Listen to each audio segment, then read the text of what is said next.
एक बुढ़िया माई थी। वह व्रत नियम बहुत रखती थी।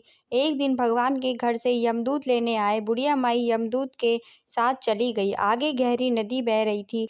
बुढ़िया माई डूबने लगी। तब यमदूत ने पूछा, माई गाय दान की है क्या? बुढ़िया माई ने मन में गाय माता का ध्यान किया तो गाय माता उपस्थित हो गई। गाय की पूंछ पकड़कर बुढ़िया माई ने नदी पार कर लिया। आगे गई तो काले कुत्ते खाने दौड़े। तब यमदूत ने पूछा, कुत्ते को रोटी दी है क्या? बुढ़िया माई ने मन में कुत्ते का ध्यान किया तो कुत्ते चले गए। आगे चली तो काले कौवे बुढ़िया माई को चोंच मारने लगे। तब यमदूत ने कहा, ब्राह्मण की बेटी को सिर में तेल लगाने को दिया है क्या? बुढ़िया माई ने ब्राह्मण की बेटी को याद किया तो कौवे ने चोंच मारना छोड़ दिया। आगे गई तो पैरों में कांटे चुभने लगे। यमदूत ने कहा, चप्पल दान की है क्या?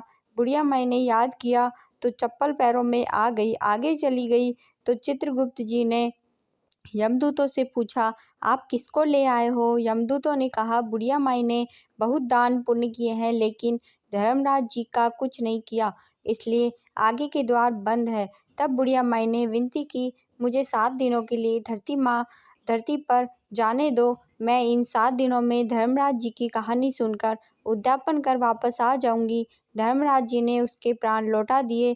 धरती पर बुढ़िया माई के शरीर में जान वापस आ गई। सभी लोग बुढ़िया माई को जीवित देखकर भूतनी भूतनी चिल्लाकर भाग खड़े हुए।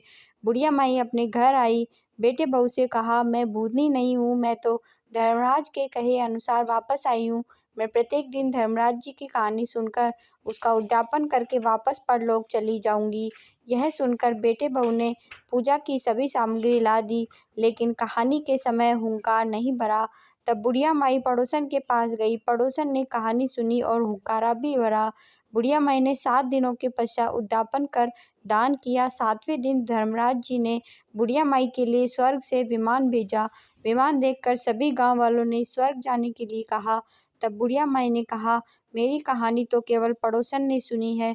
यह सुनकर सभी गांव वालों ने बुढ़िया माई के पांव पकड़ लिए और धर्मराज जी की कहानी सुनने को कहा। बुढ़िया माई से कहानी सुनने के बाद सभी गांववासी विमान में बैठकर स्वर्ग पहुंच गए। सभी गांववासी को देखकर धर्मराज ने कहा, मैंने तो केवल बुढ़िया माई के लिए विमान भेजा था। बुढ़िया माई ने कहा, मेरी कहानी इन सब ने सुनी है, इसलिए मेरा आधा पुण्य इनको दे दो और स्वर्ग में वास भी दे दो। तब धर्मराज जी ने सभी गांववासियों को स्वर्ग में वास दे दिया। सो हे धर्मराज जी, जैसे बुढ़िया माई को स्वर्ग दिया वैसे सबको दे। कहानी सुनने वाले को और कहानी कहने वाले को, कहते सुनते हुकारा भरने वाले को। यदि ये वीडियो आपको अच्छा लगा हो तो इस वीडियो को एक लाइक करें, कमेंट में जय धर्मराज जी की लिखें और इस चैनल को सब्सक्राइब करें। धन्यवाद दोस्तों।